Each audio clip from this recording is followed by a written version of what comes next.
to increase. Exasperated by the daily growth of anti-mutant hysteria, the deaths of dozens of mutants from the lethal legacy virus, and his own failed attempt to rehabilitate Sabretooth.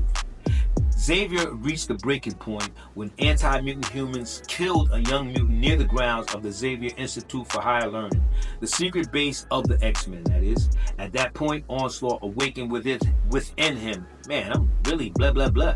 Alright? He awakened within him, and Xavier took full possession of Professor's mind and body. Onslaught, as Xavier called together the X-Men when they resisted his plan to turn them into his soldiers fighting a total war against humans. Onslaught revealed himself to the X-Men and tried to destroy them.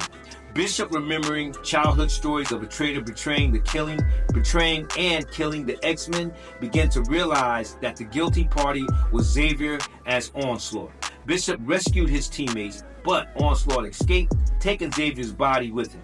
Once free, Onslaught created a childlike psionic projection named Charles to gain the trust of Franklin Richards. Yeah, Franklin Richards. Onslaught captured the child and to rescue him, attempt by Mr. Fantastic and the Invisible Woman. Now carrying Franklin and Xavier, Onslaught also captured Nate Gray, intending to use his raw psionic power to fuel Onslaught's plans to transform the human race into a collective consciousness. So, Onslaught returned to New York, reprogramming the Sentinel robots to obey his commands and form a protective circle around Manhattan. Sealing off the island from the rest of the world, the X-Men, the Fantastic Four, and the Avengers joined forces to challenge Onslaught. Their first confrontation with the entity and his minions resulted in the rescue of Xavier. They pulled him up out of there, reducing Onslaught to a mass of sonic energy contained within his armor.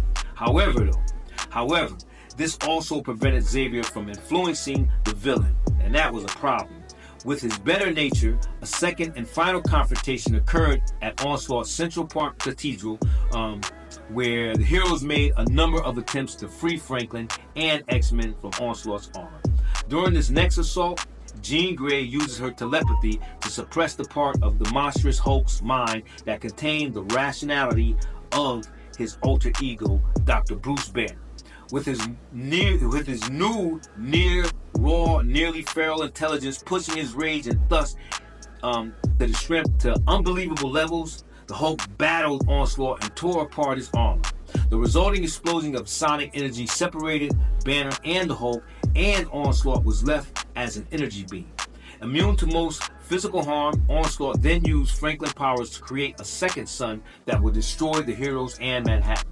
In desperation, Thor flew into the energy beam, disrupting Onslaught's form. Realizing that Thor's effort alone were insufficient to destroy their adversary, the non-mutant members of the Avengers and the Fantastic Four entered the energy field.